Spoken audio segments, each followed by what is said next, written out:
എന്നും നമ്മൾ ഈ ഫുഡ് ഉണ്ടാക്കി നമ്മൾ തന്നെ കഴിക്കുമ്പോൾ നമുക്കൊരു മടുപ്പ് തോന്നില്ലേ?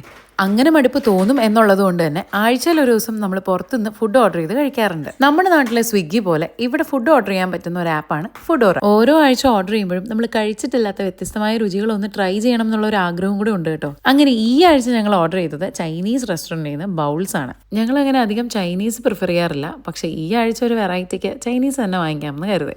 ഫുഡോറ ചേട്ടൻ ഫുഡ് കൊണ്ടുവന്നപ്പോഴേ അതിനകത്തുള്ള ഫോർച്യൂൺ കുക്കീസ് ഞാനിങ്ങ് എടുത്തു. ചുമ്മാ അതിൻ്റെ ഉള്ളിൽ എന്താ കിട്ടിയേക്കുന്നതെന്ന് അറിയാനുള്ള ഒരു ആവേശം. ഇതിത്ര വലിയ സംഭവമാണോ എന്ന് ചോദിച്ചാൽ അല്ല, ഒട്ടുമല്ല. എന്നാലും ആ കുക്കീസിൻ്റെ ഉള്ളിൽ നിന്ന് കിട്ടുന്ന ആ ഒരു കുറിപ്പിൽ എന്തായിരിക്കും എഴുതിയിട്ടുണ്ടാവുക എന്നറിയാനുള്ളൊരു ആവേശം അതുണ്ട്. അപ്പോൾ എനിക്കിന്ന് കിട്ടിയ കുറിപ്പ് ഇതാണ് കേട്ടോ.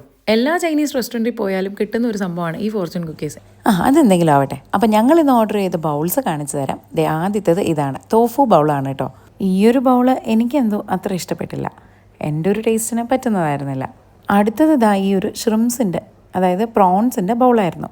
ഈ ഒരു ബൗള് കാണാനും കഴിക്കാനും സൂപ്പറായിരുന്നു. ഈ ഒരു ബൗള് മെയിനായിട്ട് മോന് വേണ്ടിയിട്ടാണ് വാങ്ങിയത്. അവനാണ് ഇവിടുത്തെ കൊഞ്ചിൻ്റെ ആൾ. അവന് കൊഞ്ച് ഭയങ്കര ഇഷ്ടമാണ്. ഈ 3 ബൗളിലും അവർ വറുത്ത കോൺ ഇട്ടിട്ടുണ്ടായിരുന്നു. അതെനിക്കൊരു സ്പെഷ്യൽ ടേസ്റ്റായിട്ട് തോന്നി. ഇതിനു മുന്നേ വേറെ സ്ഥലത്തു നിന്നൊക്കെ ബൗൾസ് കഴിച്ചിട്ടുണ്ടെങ്കിലും ഇങ്ങനെ വറുത്ത കോണിട്ട് കാണുന്നത് ആദ്യമായിട്ടാണ്. മൂന്നാമത്തേതാവട്ടെ ഒരു ബീഫ് ബൗളായിരുന്നു. അതും നല്ല അടിപൊളി ടേസ്റ്റ് ആയിരുന്നു. നല്ല സോഫ്റ്റ് ടെൻഡർ ജ്യൂസി ആയിട്ടുള്ള ബീഫ് സ്ട്രിപ്സ് ആയിരുന്നു ഇതിനകത്ത് ഉണ്ടായിരുന്നത്. കൂടാതെ മറ്റ് ബൗൾസിലുള്ള പോലെ തന്നെ വറുത്ത സവാളയും കോണും പച്ചക്കറിയും റൈസും ഉണ്ടായിരുന്നു. പിന്നെ ഇവരുടെ ബൗൾസിൽ എനിക്ക് സ്പെഷ്യലായിട്ട് തോന്നിയത് ഇവർ യൂസ് ചെയ്തേക്കുന്നത് സൂഷി റൈസ് ആണ്. അതിന്റെ ടേസ്റ്റ് എനിക്കെന്തോ നന്നായിട്ട് ഇഷ്ടപ്പെട്ടു. അങ്ങനെ ഈ ആഴ്ച പരീക്ഷണാർത്ഥത്തിൽ ഓർഡർ ചെയ്ത ഫുഡ് ഫ്ലോപ്പായി പോകാതെ ഇഷ്ടപ്പെട്ട് കഴിക്കാൻ പറ്റിയ സന്തോഷത്തിൽ ഈ വീഡിയോ ഇവിടെ നിർത്തുന്നു. അപ്പോൾ മറ്റൊരു വീഡിയോയുമായി നെക്സ്റ്റ് ടൈം കാണാം. ബൈ.